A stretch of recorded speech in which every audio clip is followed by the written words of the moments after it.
انہوں نے اپنی بیٹی جناب سارہ کا نکاح کر دیا. کچھ آگے بڑھے تو ایک ظالم بادشاہ سے ٹکرائے. اس نے ایک شہزادی ایک بادشاہ کی بیٹی قید کی ہوئی تھی, جناب ہاجرہ نام تھا. ان کو قید سے چھڑا کے ساتھ لائے. حضرت لوط علیہ السلام بھی ساتھ. یہ 4 لوگوں کا قافلہ چلا.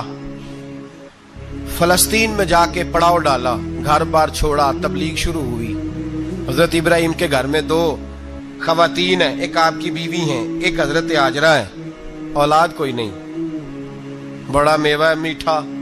گھر وہی آباد ہوتا ہے جس میں بچے روتے ہیں. گھر ہوتا ہی وہ ہے جس میں بچوں کی چنچناہٹ ہوتی ہے, بھن بھناہٹ ہوتی ہے. حضرت ابراہیم نے ایک بچہ روتے ہوئے دیکھا تو آنکھوں میں آنسو آئے. کہنے لگے ربی ہب لی من الصالحین, یا اللہ مجھے بھی نیک اولاد عطا کر دے. حضرت سارہ نے سن لیا. کہنے لگی ابراہیم شاید میرے بطن سے تو آپ کو نصیب نہیں, ہاجرہ سے نکاح کر لو. جناب ہاجرہ سے نکاح ہوا. اللہ تو بڑا بے نیاز ہے. رب کریم نے حضرت اسماعیل جیسا خوبصورت بیٹا عطا فرمایا. بیٹا کالا سیاہ بھی ہو تو سینے کی ٹھنڈک ہوتا ہے, پر یہ تو وہ بیٹا ہے جس کی پیشانی میں نور محمدی چمکتا ہے صلی اللہ علیہ وسلم. حضرت سیدنا اسماعیل علیہ اتنے خوبصورت. اب جس بیوی کے ہاں بیٹا تھا, بیٹھنا اٹھنا بھی زیادہ اس کے پاس, آنا جانا بھی اس کے پاس, توجہ ادھر ہو گئی. جناب سارہ رشک کرنے لگی. ایک دن کہنے لگی اسے چھوڑ آ جنگل میں, وادی غیر ذی زرع, مکے کے پاس. بھائی ایک بیٹا عالم دین بنا لو. کہنے لگا روٹی کہاں سے کھائے گا؟ تیرے 5 بیٹے ہیں, کو حافظ قرآن بنا. کہتے روٹی کہاں سے کھائے گا؟ وہ بچہ بھی کہتا ہے میں کہاں سے کھاؤں گا. حضرت ابراہیم علیہ السلام تو چند مہینے کا بچہ چھوڑ آئے, تو کہاں سے روٹی کھائی حضرت اسماعیل نے؟ کہاں سے کھائی ان کی اماں نے روٹی؟ بھوکے مر جاتے ہیں یہ سارے. میں بڑی ذمہ داری سے کہا کرتا ہوں کہ جتنی خوبصورت روٹی اللہ کریم دین کے خادموں کو عطا کرتا ہے شاید کسی اور کے نصیب ہوتی ہو, لیکن ہم لوگ توجہ ہی نہیں کر رہے. ہمارا ذوق ہی نہیں بن رہا. ہم یہ محنت ہی نہیں کر رہے کہ قوم کو مستند علماء کی ضرورت ہے. علاقوں کے علاقے خالی ہیں, ادھر ہمارا مزاج ہی نہیں بن رہا, توجہ ہی نہیں دین کی خاطر. اور پھر چلے بچے تو بعد کی بات ہے نا, جو ابھی خود جوان ہے وہ بھی یہ دعا. ایک صاحب مجھے کہنے لگے میں دعا مانگ رہا ہوں اللہ مجھے بیٹا دے تو میں اسے دین پہ لگاؤں گا. تو میں نے کہا آپ بھی بوڑھے نہیں ہوئے, آپ خود ہی لگ جائیں. بیٹا تو ابھی آئے گا تو لگے گا نا. تو آپ تو اس وقت ہے تو آپ تو پہلے لگے نا صاحب. 2 گھنٹے تو نکال کے آئے, دین سیکھنے کو کافی ہے. آپ اتنی لمبی سوچ رہے ہیں کہ بچہ آئے گا تو بڑا ہوگا تو وہ جائے گا تو دیکھی جائے گی. ابھی تو آپ ہیں تو آپ تو آؤ. حضرت ابراہیم نے بچہ وہاں چھوڑا. یہاں سے جو عمرہ کرنے لوگ جاتے ہیں نا, جو حج کرنے جاتے ہیں, ان کو پتا ہے کہ وہاں دنیا کی ہر نعمت ملتی ہے, پھر بھی ڈبل ٹرپل پیسے لوگ جیبوں میں ڈال کے جاتے ہیں. حضرت ابراہیم جب وہاں لے کے گئے تو کوئی انسان نہیں تھا, پانی کا قطرہ نہیں تھا. 2 کلو کھجوریں, ایک مشکیزہ. بیوی کو تھمایا. ہمارے گھر میں ہزاروں چیزیں پڑی ہیں, لیکن وہ جو توکل ہے نا وہ ختم ہو گیا ہے. اللہ دے گا, حلال حلال پہ قناعت کرے, جائز جائز پہ بھروسہ کرے, رب کریم عطا کرنے والا ہے. وہ مزاج ختم ہو گیا. حضرت سیدنا ابراہیم علیہ السلام 2 کلو کھجوریں, ایک مشکیزہ پانی کا دے کر کے, اور وہاں بٹھایا آپ نے اپنے بچے کو اور اپنی زوجہ جناب ہاجرہ کو, اور بٹھا کر کے یہ واپس پلٹنے لگے. تو حضرت ہاجرہ سلام اللہ علیہ نے آواز دی, کہا ابراہیم کس کے سہارے پہ چھوڑ کے جا رہے ہیں؟ جہاں آب زمزم کا کنواں ہے نا, جو لوگ گئے ہیں انہوں نے صفا مروہ کی صحیح کی ہے, صفا مروہ سے باہر نکلے نا, سرکار کی ولادت کا مقام ہے, اس جگہ پہ آب زمزم کا کنواں تھا. وہاں حضرت سیدنا ہاجرہ کو بٹھایا. کوئی چیز نہیں, کوئی درخت نہیں, کوئی کھیت نہیں, کوئی پانی نہیں, کوئی کنواں نہیں. وہاں بٹھایا اور بٹھا کر کے نکلنے لگے تو جناب ہاجرہ فرمانے لگی ابراہیم کس کے سہارے پہ چھوڑ کے جا رہے ہو؟ کہنے لگے اللہ کے سہارے پہ. تو پاک باز بی بی نے ایک لفظ پوچھا, کہا ابراہیم یہ میرے رب کا حکم ہے, یہ میرے, بس جن کا عقیدہ توحید مضبوط ہو ان کے لیے ایک جملہ کافی ہوتا ہے, یہ میرے اللہ کا حکم ہے. تو جناب ابراہیم علیہ السلام فرمانے لگے ہاجرہ ہاں رب کا حکم ہے. جب یہ لفظ کہے تو چاہیے تھا نا حضرت ابراہیم تسلی دیتے, تو بی بی صاحبہ تسلی دینے لگی. عرض کرنے لگی ابراہیم اگر اللہ کا حکم ہے تو پھر آپ ہماری فکر نہ کرنا, اگر یہ رب کا حکم ہے تو پھر ہماری فکر نہ کرنا. جس رب نے ہمیں یہاں تک پہنچایا ہے وہ ہمیں کبھی بھی ضائع نہیں فرمائے گا. پھر پھر فکر نہ کرنا. حضرت ابراہیم آ گئے, بات آپ نے سنی ہوئی ہے, اشارہ کرنا مقصود ہے. 13 سال میں چلے مان بھی لیا جائے بعض روایات کی روشنی میں کہ آتے جاتے بھی رہے, لیکن مکمل دیکھ بھال اپنے بچے کی پرورش میں پورا حضرت ابراہیم علیہ السلام کا کردار, سارا کردار ماں کا تھا. میں جب خواتین کے بارے میں کوئی بات کرتا ہوں تو میں آپ کو اکثر کہتا ہوں کہ یہ صرف بیوی کے لیے حکم نہیں ہوتا, یہ ٹریننگ بیٹی کو دینی ہے اور بہن کو دینی ہے. یہ تربیت کرے اپنے گھر میں. میں تجربے کی روشنی میں یہ بات عرض کیا کرتا ہوں کہ بھائی بچے باپ کے فرما بردار اس وقت ہوتے ہیں جب اماں انہیں باپ کا فرما بردار کرتی ہے, اور بچے باپ کے نافرمان بھی تب ہوتے ہیں جب اماں انہیں باپ کا. میں نے اپنے کانوں سے سنا ایک دفعہ ایک بچہ اپنے باپ سے کہہ رہا ہے آپ نے تو ساری زندگی باہر گزار دی, پیسے کمانا کون سا مشکل کام ہے, دکھ سکھ تو سارے اماں نے برداشت کیے, سکولوں میں وہ جاتی تھی, فلانا کام وہ کرتی تھی, فلانا کام. اب یہ سوچ اس کی ذاتی تو نہیں, یہ اس کو دی گئی ہے. اور اگر اس کو یہ سوچ دے دی جائے کہ اماں کہے کہ میں تو اپنوں میں رہی ساری زندگی, میں نے تو اپنوں میں وقت گزارا, اور تیرا باپ تو کئی دفعہ جنازے بھی نہیں پڑھ سکا, نے تو ماں باپ ایسے دفن کر دیے, وہ اگر یہ سوچ فراہم کرے تو پھر بچہ باپ کا فرما بردار ہوتا ہے. اور یہ والی روایتیں ہم بیوی کو سناتے ہیں, حالانکہ کس کو سنانی چاہیے بولیے؟ بہن اور بیٹی کو. بہن اور بیٹی کو سنائیں یہ باتیں, ان کو سمجھائیں تاکہ آگے جا کے وہ جو گھر ترتیب دیں وہ گھر بڑا عمدہ اور نکھرا ہوا ہو. حضرت سیدنا ابراہیم 13 سال کے بعد آئے, چونکہ گھر میں اللہ تبارک و تعالیٰ کی دوستی کا چرچا تھا, اللہ تبارک و تعالیٰ کی محبوبیت کا غلبہ تھا. 13 سال کے بعد فلما بالغ معہ سعیا, بیٹا جب اتنا بڑا ہوا کہ سال چلنے لگا تو حضرت ابراہیم نے اپنے بیٹے کو بلا کے کہا بیٹا مجھے خواب آئی ہے, میں تجھے ذبح کر رہا ہوں, تیری کیا رضا ہے؟ تو حضرت اسماعیل کہنے لگے یا ابت افعل ما تؤمر, ابا جی اللہ جیسے حکم دیتا ہے میرے ساتھ ویسے ہی کریں, جیسے اللہ حکم دیتا ہے ویسے ہی بولیے ویسے ہی کریں. حضرت حاجرہ کو کہا کہ ایک دوست نے دعوت کی ہے تو وہاں جا رہے ہیں, بی بی مطمئن ہے, تفصیلات کی ضرورت نہیں, ختم بات, اعتبار ہے, مطمئن ہو گئی. شیطان پیچھے سے آیا اماں کے پاس, ذرا تھوڑی دیر کے لیے تصور جمائیے, یہاں تو پڑوسن آ کے کوئی بات بتا دیتی ہے خاوند کے بارے میں تو کئی مہینے جھگڑا جاری رہتا ہے, پڑوسن محلے دار. شیطان نے آ کے بتایا لفظ کیا ہے, کہا حضرہ تمہیں پتا ہے کہاں جا رہے, کہا دوست کی دعوت میں. تو کہنے لگے دوست کون ہے؟ رب کریم, اور ابراہیم کا خیال ہے کہ اس رب نے مجھے حکم دیا ہے کہ میں ذبح کروں. تو حضرت حاجرہ کہنے لگی کبھی باپ بھی بیٹے ذبح کرتے ہیں؟ شیطان کہنے لگا ان کا خیال ہے کہ ان کے رب نے حکم دیا ہے. جناب حاجرہ فرمانے لگی اگر رب نے حکم دیا تو پھر تو مجھے شیطان لگتا ہے, تو مجھے شیطان لگتا ہے. کا کیا مطلب؟ فرمانے لگی اگر رب کریم کا حکم ہے تو میرے پاس ایک اسماعیل ہے, اگر 1000 بھی ہوتے میں سارے اللہ کے راستے میں پیش کر دے دیتی. مالک کا ہی تو ہے سارا کچھ, اسی کا ہے, اس میں لیت اللہ کی کیا گنجائش. حضرت سیدنا ابراہیم علیہ السلام نے بیٹے کے حلق پہ چھری رکھ بھی دی اور چھری چلا بھی دی, رکھ بھی دی, اور وہ تو اللہ کریم نے فرمایا یا ابراہیم قد صدقت الرؤیا, ابراہیم تو نے خواب سچا کر دکھایا, وہ قیامت تک تیرا نام رہے گا. حضرت ابراہیم نے وطن بھی دیا, جان بھی دی, بیٹا بھی, اللہ کریم نے دمبے دیے, فرمایا یہ فدیہ ہے. اب یہ قربانی قیامت تک حضرت ابراہیم کے طریقے کے مطابق جاری ہے. حضرت ابراہیم بہت بڑے مہمان نواز تھے, بہت بڑے. آپ جب مصر میں قیام تھا تو بڑے بڑے لمبے چوڑے لنگر پکتے تھے, لوگ آیا جایا کرتے تھے, بڑا تفصیل کے ساتھ کھانا ہوتا تھا. مہمان نوازی آپ کی خاص صفت مبارکہ ہے. ہمارے ہاں بھی مہمان نوازی ہوتی ہے امیروں کی, بلکہ اب تو مہمان نوازی اس طرح کی ہے کہ کل تیری میرے پاس دعوت ہے اور پرسوں میری تیرے پاس ہے. وہی امیروں میں وہ چکر رہتا ہے, پارٹیاں دوست ایک دوسرے کو ڈالتے ہیں, تیری طرف پارٹی تیری طرف. اور اسی انداز میں اب یہ عید آئے گی نا, ٹکا پارٹیاں ہوں گی جگہ جگہ, اور لوگ سوال پوچھنے لگے ابھی سے, کہتے ہیں قربانی کا کتنا گوشت گھر رکھنا جائز ہے, قربانی کا کتنا گوشت گھر رکھنا جائز ہے؟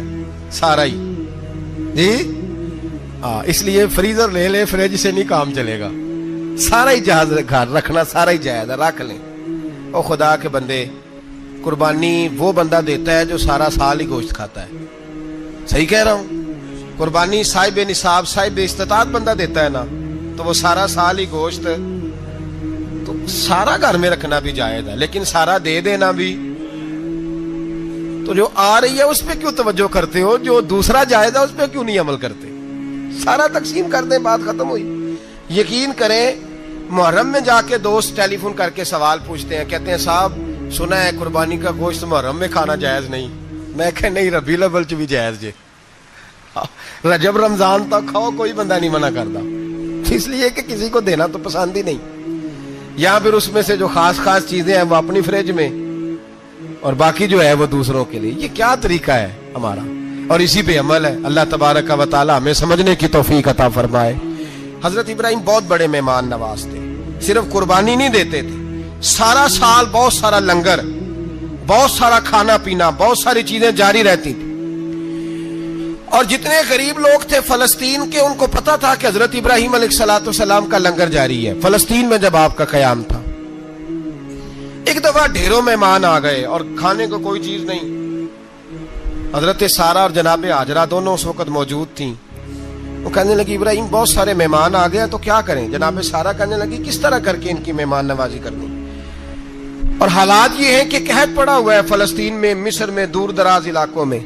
تو حضرت ابراہیم کہنے لگے یہ اللہ کے مہمان ہیں اور ہمیں رب کریم کا بندہ سمجھ کے آ گئے، اللہ ہی بندوبست کرے گا۔ فرمانے لگے میرا مصر میں ایک دوست ہے، وہ قحط کے دنوں میں غلہ جمع کر لیتا ہے، میں اس کی طرف پیغام بھیجتا ہوں، مجھے امید ہے وہاں سے غلہ ملے گا۔ 2 3 5 اونٹ والے غلام بلائے اور ان کو کہا کہ جاؤ غلہ لے آؤ مصر کے دوست سے۔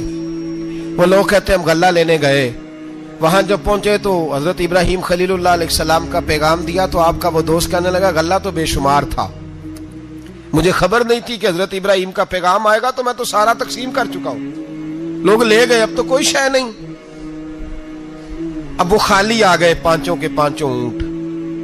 جب خالی آئے تو حضرت ابراہیم کی حویلی کی دیواریں چھوٹی چھوٹی تھیں، ان غلاموں میں سے، خادموں میں سے، آپ کے ان چاہنے والوں میں سے ایک کہنے لگا یار وہ غریب تو انتظار کر رہے ہوں گے کہ غلہ لینے گئے ہیں، ہمیں روٹی ملے گی۔ چھوٹی چھوٹی دیواریں ہیں، وہ جب دیکھیں گے نا خالی آ گئے تو انہیں تکلیف ہوگی، اس طرح کرو بوریوں میں ریت بھر لیتے ہیں، ریت بھر کے لے جاتے ہیں، بعد میں اندر رکھ کے انہیں سمجھا بہلا لیں گے یا حضرت ابراہیم کو بتائیں گے، وہ خود ہی ان لوگوں کی دلجوئی فرمائیں گے۔ اب غلہ کی جگہ ریت بھر کے اونٹوں پہ رکھ کے لائی گئی، لا کے بوریاں جب رکھ دی گئیں، حضرت ابراہیم علیہ السلام دوپہر کے وقت آرام فرما رہے تھے، بی بی سارہ اٹھی، کہتی ہیں جب میں نے دیکھا نا کہ بوریاں پہنچ گئی ہیں تو گئی، غلام کو ساتھ لیا اور اس کو جب کھولا نا تو کہتی اتنی حسین گندم میں نے پہلے کبھی دیکھی نہیں تھی، اتنا پیارا دانا میں نے کبھی ملاحظہ ہی نہیں کیا تھا۔ فرماتی ہیں جب اس کو پیس کر چکی میں روٹیاں پکائیں تو خوشبو دور دور تک پھیل گئی، اعلیٰ غذا بنی، بڑے بڑے کھانے بیبیوں نے مل کے پکائے، چن دیے گئے، حضرت ابراہیم اٹھے تو لوگ کھانا کھا رہے ہیں، سجدہ شکر ادا کیا، اور جب سجدے میں گئے تو وحی آنے لگی، پھر رونے لگے۔ جب پلٹ کر باہر تشریف لائے تو جناب سارہ کہنے لگی ابراہیم تمہارا مصری یار بڑا اچھا ہے، اس نے اتنی اعلیٰ گندم بھیجی ہے کہ اتنی تو میں نے پیاری گندم کبھی دیکھی نہیں۔ جناب ابراہیم مسکرائے، فرمانے لگی سارہ یہ مصری یار نے نہیں بھیجی، یہ میرے عرشی یار نے بھیجی ہے، یہ میرے عرشی یار نے بھیجی ہے۔ بھائی مہمان نوازی مزاج تھا، ہاتھ لٹا دینا مزاج تھا، دوسروں کی اشک شوئی مزاج تھا۔ حضرت ابراہیم علیہ السلام کا طریقہ ہے قربانی، حضور نے ان کا طریقہ بیان کیا۔ اگر سال کے بعد قربانی دینا ان کا طریقہ ہے تو سارا سال غریبوں کو روٹی دینا بھی حضرت ابراہیم کا طریقہ ہے، سارا سال غریب کی نوکری کرنا یہ بھی حضرت ابراہیم کا طریقہ ہے، بھوکے کو کھانا کھلانا یہ بھی۔ میرے مصطفیٰ کریم سید عالم صلی اللہ علیہ وسلم سے صحابہ نے پوچھا حضور بہترین مسلمان کون ہے؟ بہترین مسلمان؟ تو حضور نے فرمایا جو سلام لینے میں پہل کرے اور غریب کو روٹی کھلانے میں سب سے اچھا ہو، وہ بہترین مسلمان ہے، زبردست مسلمان۔ ہمارے ہاں دعوتیں ہوتی ہیں تو امیروں کی، افطاریاں ہیں تو امیروں کی، اور میرے مصطفیٰ کریم علیہ السلام نے فرمایا بدترین دعوت ہے جس میں امیر بلائے جائیں غریب نہ بلائے جائیں، وہ بدترین دعوت۔ حضرت ابراہیم کا طریقہ رہا ساری زندگی مہمان نوازی. اور دوسرا ان کا مزاج تھا, اللہ سے پیار ہو گیا تھا نا. جب رب کریم سے محبت ہوتی ہے نا اور محبت کا احساس ہوتا ہے دل میں, پھر سجدے لمبے ہوتے ہیں. عام آدمی تو نماز بھی نہیں پڑھ سکتا, جسے خدا سے محبت ہوتی ہے وہ تہجد بھی نہیں چھوڑ سکتا. وہ یہ محبت کی بات ہے نا, جس کو پیار ہوتا ہے اس کی تہجد بھی ہے, اس کی اشراق بھی ہے, چاشت بھی ہے, اس کے عمرے بھی ہیں, اس کے حج بھی ہیں, اس کے بار بار کعبۃ اللہ کے دیدار بھی ہیں. یہ محبت الہی ہے, جوش مارتی. ان لوگ سجدہ کرتے ہیں تو اٹھتے ہی نہیں. اللہ کے بندوں سے پیار کرتے ہیں, اللہ کی. حضرت ابراہیم کو رب کریم سے اتنی محبت تھی, اتنا پیار تھا کہ وہ آپ کی زندگی کے ہر پہلو سے چھلکتا تھا. ایک وقت ایسا آیا کہ اللہ تعالیٰ نے حضرت ابراہیم کو بہت زیادہ مال عطا فرمایا. اتنے اونٹ گنے نہیں جاتے, گائیں اتنی زیادہ کہ شمار نہیں ہوتی, بکرے بکریاں اتنی زیادہ کہ شمار, بہت زیادہ مال اللہ نے عطا فرمایا. اور ابھی کچھ عرصہ پہلے آپ پیچھے جائیں نا تو جو لفظ مال تھا وہ روپے پہ تو بولا ہی نہیں جاتا تھا, وہ جانوروں پہ بولا جاتا تھا. بہت زیادہ مال اللہ نے دیا, بکریاں, گائیں, اونٹ, بیل, بڑا کچھ. تو رب کریم نے فرشتوں سے فرمایا کہ واتخذ اللہ ابراہیم خلیلا, ابراہیم میرا دوست ہے. تو فرشتے کہنے لگے یا اللہ جسے اتنا کچھ دیا جائے اس نے دوست تو بننا ہی ہوتا ہے, تو نوازا ہی پڑا ہے, اتنا مال, اتنے کھیت کھلیان, اتنا کچھ.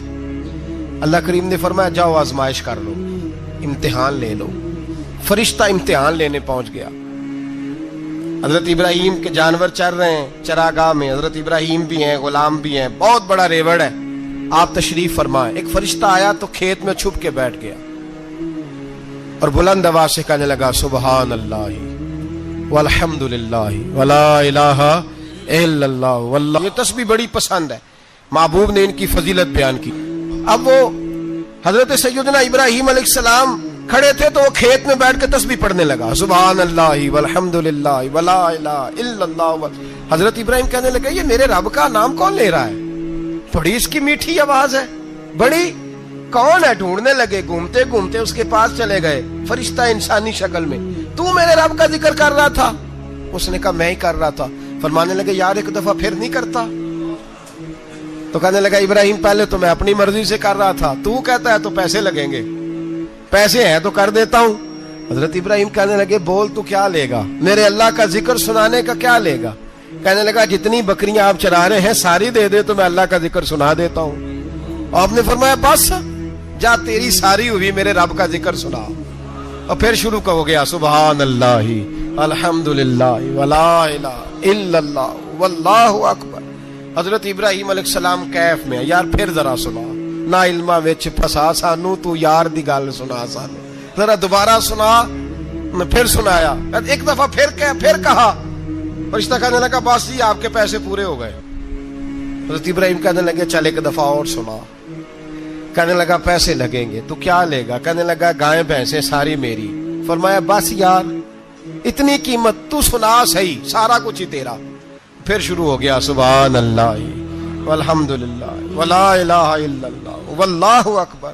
گائیں دے دیں, بھینسیں دے دیں, وہ ذکر سناتا ہے. حضرت ابراہیم کبھی مچلتے ہیں, کبھی روتے ہیں, کبھی آہیں بھرتے ہیں. تو میرے رب کا نام لے رہا ہے, ذرا پھر سے لے. کیف جاری ہے. کہنے لگا بس بھائی. حضرت ابراہیم فرمانے لگے تو اور لے لے جو لینا ہے, مجھے ذکر سنا. اس نے کہا ابراہیم بکریاں میں لے چکا, گائے بھینسیں میں لے چکا, اونٹ رہ گئے, سارے لے لوں گا پھر ذکر سناؤں گا. فرمایا جا تیرا ہوا تو ذکر سناتا رہ, میں دیتا ہوں. دے دیا, کچھ دیر ذکر کیا تو اب خاموش ہو گیا. حضرت ابراہیم خلیل اللہ علیہ السلام فرمانے لگے ذکر سنا. کہنے لگا ابراہیم اب تیرے پاس دینے کو کیا ہے, ہر چیز تو میں لے چکا. آپ فرمانے لگے یہ گائے بھینسیں بکریاں چرانے کے لیے تجھے کوئی نوکر ملازم بھی تو چاہیے نا. تو اس طرح کر, مجھے رکھ لے, میں روٹی نہیں مانگوں گا, کھانا نہیں مانگوں گا, تو اللہ کا ذکر سناتا رہنا, میں تیرے جانوروں کی نوکری کرتا رہوں گا. حضرت ابراہیم علیہ السلام نے جب یہ کہا نا, فرشتے کی آنکھوں میں آنسو آ گئے. تر دامنی پہ شیخ ہماری نہ جائیے, ہم دامن نچوڑ دیں تو فرشتے وضو کریں. فرشتہ رو پڑا اور کہنے لگا ابراہیم مجھے سینے سے لگاؤ, آپ واقعی اس قابل ہے کہ اللہ آپ کو اپنا دوست بنائے, واقعی اس قابل ہے کہ رب آپ کو اپنا. حضرت ابراہیم علیہ السلام کا خدا سے محبت کرنے کا نرالا انداز. اور میرے بھائی یہی محبت انہیں میرے مصطفیٰ سے بھی تھی۔ ایک نبی گھر بنا رہا ہے، دوسرا بنوا رہا ہے۔ حضرت اسماعیل علیہ السلام پتھر اٹھا اٹھا کے لا رہے ہیں، جناب ابراہیم بنا رہے ہیں۔ جب خانہ کعبہ بن گیا تو کہنے لگے ربنا وابعث فیہم رسولا، اے اللہ اب اسے بسانے کے لیے اپنا آخری رسول بھی عطا فرما۔ نبی پاک فرماتے ہیں میں دعا ہوں حضرت ابراہیم کی۔ یہ قربانی حضرت ابراہیم کا طریقہ ہے۔ حضور نے اگرچہ نبی پاک کی اپنی سنت تھی، یہ بھی کہہ سکتے تھے سنتی و سنت ابیکم ابراہیم، میری سنت ہے اور تمہارے باپ ابراہیم کی سنت ہے، یہ نہیں فرمایا۔ جب صحابہ نے کہا قربانی کیا ہے، فرمایا سنت ابیکم ابراہیم، یہ تمہارے باپ ابراہیم کی سنت ہے۔ ہر صاحب نصاب پر قربانی واجب ہے۔ جو زکوٰۃ کا نصاب رکھتا ہو اس پر قربانی واجب ہے، یعنی ضروریات سے زیادہ اتنے پیسے جتنے پیسوں سے زکوٰۃ فرض ہوتی ہے، اتنے پیسے جس آدمی کے پاس قربانی سے پہلے پہلے آ جائیں اس آدمی پر قربانی کرنا واجب ہے۔ بکرا، چھترا، دمبا 1 سال کا یا دمبا 6 مہینے کا ہو پر اتنا بڑا محسوس ہوتا ہو کہ لگے کہ 1 سال کا ہے، اس کی قربانی ہو سکتی ہے۔ جانور میں کوئی عیب نہیں ہونا چاہیے، اتنا کمزور نہ ہو کہ ذبح جہاں اسے کرنا ہے وہاں وہ چل کے جا نہ سکے، اتنا کمزور جانور نہ ہو، اس کے اندر بظاہر کوئی اتنا بڑا نقص نہ پایا جاتا ہو، کانا نہ ہو، لنگڑا نہ ہو، کوئی اس کی ہاتھ نہ کٹے ہوئے ہوں، ایسا نقص جو واضح ہو۔ بکرا 1 سال کا، گائیں اور بھینس یہ 2 سال کی، اونٹ 5 سال کا۔ اب اس میں یہ ہے کہ ہمارے بہت سارے دوست چونکہ ہم دیہاتی لوگ ہیں تو پوچھتے ہیں کہ دوندا نہیں ہے تو چوگا نہیں ہے، تو یہ ہماری پنجابی کی اصطلاحات ہیں، پنجابی کی۔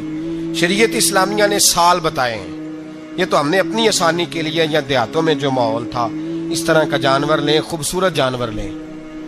جو نصاب ہے وہ بھی میں نے آپ کو بتایا، لیکن ایک اور پہلو بھی ہے۔ نبی پاک صلی اللہ علیہ وسلم پہ زکوٰۃ کبھی فرض نہیں ہوئی، کبھی حضور پہ زکوٰۃ فرض نہیں ہوئی۔ نبی پاک صلی اللہ علیہ وسلم کے پاس اتنا سرمایہ کبھی اکٹھا ہوا ہی نہیں کہ زکوٰۃ فرض ہو، لیکن نبی پاک کے صحابہ فرماتے ہیں کہ مدینے کے 10 سالوں میں اللہ کے رسول نے ہر سال قربانی فرمائی ہے، ہر سال قربانی دی۔ اور جس سال حضور حج کرنے گئے اس سال اللہ کے نبی نے 63 اونٹ ذبح فرمائے، اور حضور صلی اللہ علیہ وسلم جب اونٹ ذبح کرنے لگتے نا تو صحابہ کہتے ہیں اونٹ خود دوڑ کے حضور کے سامنے آ کے لیٹ جاتا، اور نبی پاک اسے ذبح کرتے اور فرماتے ہیں ایک دوسرے کو دھکے دیتے اونٹ کے، پہلے میں نے جانا ہے ذبح ہونے کے لیے، پہلے میں نے، انہیں پتا تھا کہ جو مصطفیٰ کے ہاتھوں ذبح ہوگا وہ تو دائمی زندگی پا جائے گا، یہاں بھی وہاں بھی زندہ۔ 63 اونٹ ذبح کیے۔ ایک اونٹ میں کتنی قربانیاں ہوتی ہیں؟ 7۔ اب 63 کو 7 سے ضرب دو گے تو کتنی بنے گی؟ اور پھر نبی پاک صلی اللہ علیہ وسلم نے 10 سال مدینہ منورہ میں قربانی دی، ہر سال۔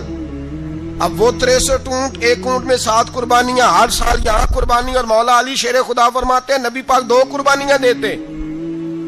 میں نے کہا حضور 2 جانور ذبح کر رہے ہیں آپ، تو حضور نے فرمایا ایک میری طرف سے، ایک میری امت کی طرف سے، غریبوں کی طرف سے۔ اور حضرت علی کو حضور نے وصیت فرمائی تو 2 دیا کرے گا۔ یا رسول اللہ صلی اللہ علیہ وسلم میں غلام ہوں، خادم ہوں۔ حضور نے فرمایا علی ایک تو نے اپنی دینی ہے، ایک میری طرف سے دینی ہے۔ 2 قربانیاں۔ مولا علی نے بھی ساری زندگی 2 قربانیاں دی۔ حضرت علی بھی مال کے نصاب نہیں تھے، اپنا مکان ہی نہیں تھا، کوئی کاروبار نہیں تھا، کئی دن فاقے رہتے تھے، پر قربانیاں کتنی دیتے تھے؟ 2۔ ہمارے پاس ویسے اگر سسرال میں، میکے میں، کزنوں میں کچھ شادی ہو جائے تو 50-60 ہزار کا خرچہ برابر ہے، وہ پکا ہے۔ اور قربانی کی باری غریب ہو گئے، سارے غریب ہو گئے، کہتے نہیں یہاں مشکل ہے۔ او خدا کے بندے، اللہ کے ساتھ تجارت کر، اس کے رستے میں 1 دے گا، رب تجھے 70 گنا اضافہ کے ساتھ عطا فرمائے گا۔ قربانی مال کے نصاب پہ ہے۔ کوشش کیا کریں کہ اللہ کے رستے میں جب دینا ہو پھر لیت اللہ سے بچیں، خوبصورت جانور لائیں۔ جن کو اللہ نے توفیق دی ہے ان کے لیے نصیحت ہے، جن کو اللہ نے توفیق دی۔ میں نے اپنے حضرت صاحب کو دیکھا ہے، وہ کہتے تھے کئی جانور اللہ نے بڑا نوازا ہے، کہتے ایک میرا ہے، ایک میرے ماں کا، ایک میرے باپ کا ہے، ایک میرے فلاں استاد صاحب کا، ایک میرے پیر صاحب کا ہے۔ یہ جانور غوث اعظم جیلانی کا نام کا دے رہا ہوں۔ اور پھر ایک بڑا خوبصورت جانور بندھا ہوتا اور حضرت خود ان کو چارہ ڈال رہے ہوتے، تو حضور یہ کیا ہے؟ فرمانے لگے یہ میں رسول اللہ کے نام پہ قربان کروں گا، یہ نبی پاک کے نام پر قربان کیا جائے گا۔ جن کو اللہ نے حیثیت دی ہے، وہ کوشش کریں اپنے محبوب کی طرف سے بھی قربانی کریں، نبی پاک کے نام کی قربانی دے، خوبصورت سا جانور پیارا، پھر اس کی خدمت ہو، پھر اس کی قربانی دی جائے، اور نبی پاک کے نام پر قربانی دی جائے۔ حضور نے خود وصیت فرمائی حضرت ابو بکر صدیق کو، قربانی بڑا حسین عمل ہے، اور میرے نبی پاک صلی اللہ علیہ وسلم نے ناراضگی بھی فرمائی، ذرا خوگر حمد سے تھوڑا سا گلا بھی سن لے۔ میرے حبیب نے فرمایا جو طاقت کے باوجود قربانی نہ کرے وہ ہماری عیدگاہ میں عید کی نماز پڑھنے نہ آئے، وہ نہ آئے۔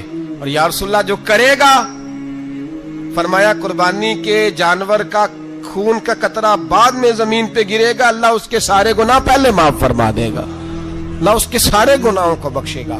قربانی کریں، خوبصورت انداز میں کریں، اللہ کی رضا کے لیے۔ بزرگوں نے لکھا ہے 3 حصے کرو گوشت کے، ایک گھر میں رکھو، ایک رشتہ داروں میں بانٹو، پڑوسیوں میں بانٹو، اور تیسرا فقط غریبوں کو دو۔ لیکن میں اکثر یہ سوچتا ہوں کہ ہمارے ہاں قربانی کرتا ہی وہ ہے جن کے گھر میں ہر جمعرات کو چھوٹا گوشت پکتا ہے، اور جن کے گھر میں ہفتے میں 3 دفعہ مرغی کا گوشت پکتا ہے، وہی تو قربانی دینے کے قابل ہوتے ہیں۔ تو وہ بھی اگر قربانی کے بکرے میں سے بھی تیسرا رکھنا چاہیں تو اجازت تو ہے، میں نے کہا سارا رکھنے کی بھی اجازت ہے، لیکن اگر آپ مہربانی کریں، کوشش کریں کہ یار ہم تو سارا سال ہی کھاتے ہیں، اور ہمارے ہاں جو گوشت تقسیم ہوتا ہے نا وہ بھی باری لگی ہوئی ہے، ادھر سے پلیٹ آئی تھی گوشت کی تو ادھر سے بھر کے چلی گئی، بھئی اس نے کی ہے، اس کو بار بار گوشت دینے کا کیا مطلب ہے؟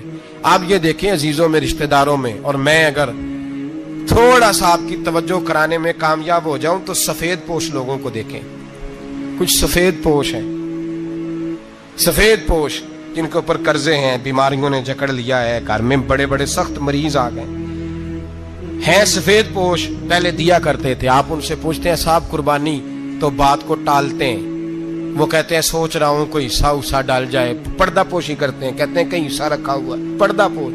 اکثر وہ لوگ قربانی نہیں دے پاتے، اکثر دیا کرتے تھے اب نہیں دے پا رہے، کیوں؟ اس لیے کہ مشکلات ایسی آ گئیں۔